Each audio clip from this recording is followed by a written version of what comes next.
ہمارے ذہنوں میں جو معیارات بیٹھے ہوئے ہیں وہ کیا ہے؟ کامیابی پیسے سے، کامیابی جائیداد سے، کامیابی کاروبار سے، کامیابی شہرت سے، کامیابی اقتدار سے، یہ معیارات ہیں۔ جو جتنا دولت مند اتنا کامیاب، جو جتنا مشہور اتنا کامیاب، جو جتنا پاپولر اتنا کامیاب، جو حکومت پر پہنچ گیا کامیاب، جس نے بڑا کاروبار جما لیا کامیاب، جس نے بہت جائیداد بنا لی کامیاب۔ یہی ہے اصل میں ساری بس کی گانٹھ۔ جو تصور کامیابی کا ہوگا اسی کے مطابق آپ کی بھاگ دوڑ ہوگی، اسی کے لیے جد و جہد ہوگی، اسی کے لیے توانائیاں صرف ہوں گی، اسی کے لیے دن رات کی مشقت ہوگی۔ یہ ہے اصل شے جس کی یہاں نفی ہو رہی ہے۔ کامیابی دولت سے نہیں، کامیابی شہرت سے نہیں، کامیابی اقتدار اور طاقت اور حکومت سے نہیں، بلکہ کامیابی ہے ایمان سے، عمل صالح سے، تواصی بالحق سے، تواصی بالصبر سے۔ آپ غور کیجئے اس نقطہ نظر کا، اس ایٹیچیوڈ کا، یہ جو مینٹل ایٹیچیوڈ ہے، اس کا بدل جانا ہی انسانی شخصیت کے اندر انقلاب برپا کرے۔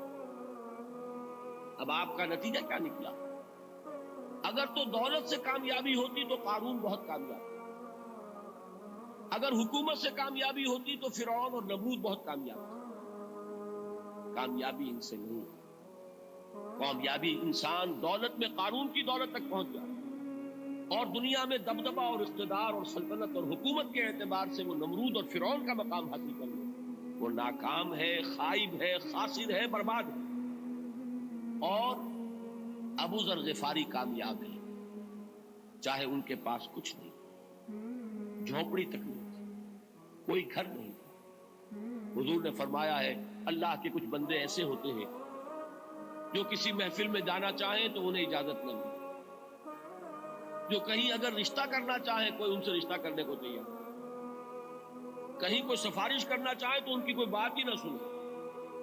لیکن اللہ کے ہاں ان کا وہ مقام ہے کہ اگر بھولے سے بھی کسی بات پر قسم کھا بیٹھتے ہیں تو اللہ ان کی قسم کی لاج رکھتا ہے۔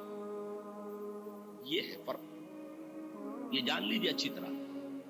اس بات کا مان لینا آسان، اس پر سبحان اللہ کہنا آسان، لیکن اس کے مطابق آپ کے اپنے ذہن کا بدل جانا بہت مشکل، اس لیے کہ ہم متاثر ہوتے ہیں اپنے ماحول سے۔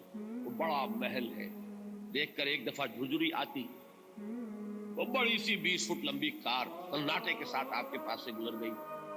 ایک دفعہ اعصاب کے اندر ارتعاش ہوتا ہے، محسوس ہوتا ہے بڑے یہ نصیبے والے لوگ ہیں، بڑے خوش نصیب، بڑے کامیاب، حالانکہ کچھ معلوم نہیں کہ یہی سب سے بڑی بد نصیبی ہو سکتا ہے، کہ یہی سب سے بڑی ناکامی ہے۔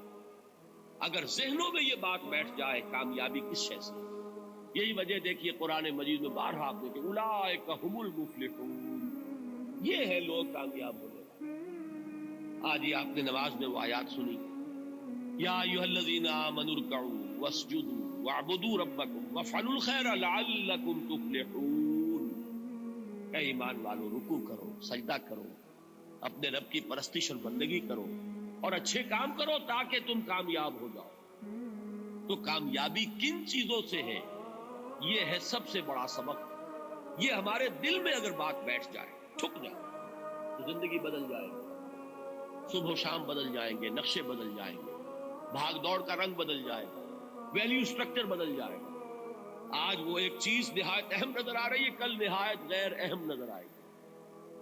جیسے کہ حضور کی حدیث ہے، مالی ولی دنیا، مجھے تمہاری اس دنیا سے کیا سروکار ہے، انما مثلی کراکب استظل تحت شجرۃ ثم راح فترکها، میری مثال تو اس سوار کی سی ہے جو تھوڑی دیر کے لیے درخت کے سائے میں ٹھہرتا ہے سستانے کے لیے، پھر وہ اپنا راستہ لیتا ہے، اسے اس درخت سے مستقل تعلق اس کا نہیں، وہ اس کا گھر نہیں، وہ اس کی منزل نہیں۔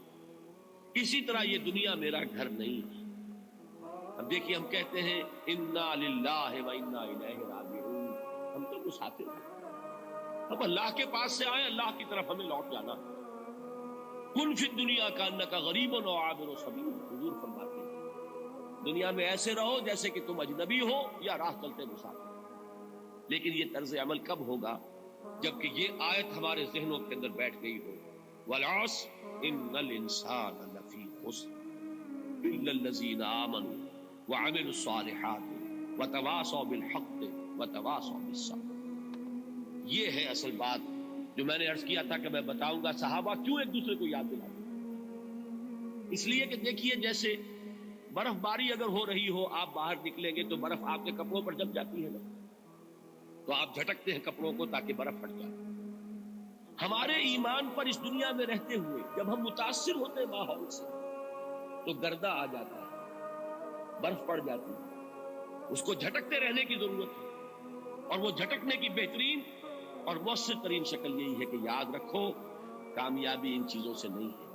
چمک دمک جو ہے دنیا کی، یہ ساری چمک دمک جو تمہیں رجھا رہی ہے، جو تمہیں اپنے اندر گم کیے ہوئے، یہ لفظ گم پر اقبال کا وہ شعر یاد آ گیا کہ کافر کی یہ پہچان کے آفاق میں گم، اور مومن کی یہ پہچان کے گم اس میں ہے آفاق۔ تم گم نہ ہو کر رہ جاؤ، اس میں مبہوت نہ ہو کر رہ جاؤ، مرعوب نہ ہو کر رہ جاؤ، دنیا ہی کی محبت تمہارے اوپر ڈیرے نہ ڈالے، تمہارے دلوں کے اوپر مسلط نہ ہو جائے۔ لہذا تازہ کرتے رہا کرو، والعصر ان الانسان لفی خسر الا الذین آمنوا وعملوا الصالحات وتواصوا بالحق وتواصوا بالصبر۔ پھر یاد کر لو، پھر تازہ کر لو اپنے اس یقین کو کہ کامیابی دولت سے نہیں، کامیابی ثروت سے نہیں، کامیابی اقتدار سے نہیں، کامیابی شہرت سے نہیں، کامیابی جائیداد سے نہیں، کامیابی ہے ایمان سے، کامیابی ہے عمل صالح سے، کامیابی ہے تواصی بالحق سے، کامیابی ہے تواصی بالصبر سے۔ یہ چار چیزیں ہیں کہ جو کامیابی کے لوازم۔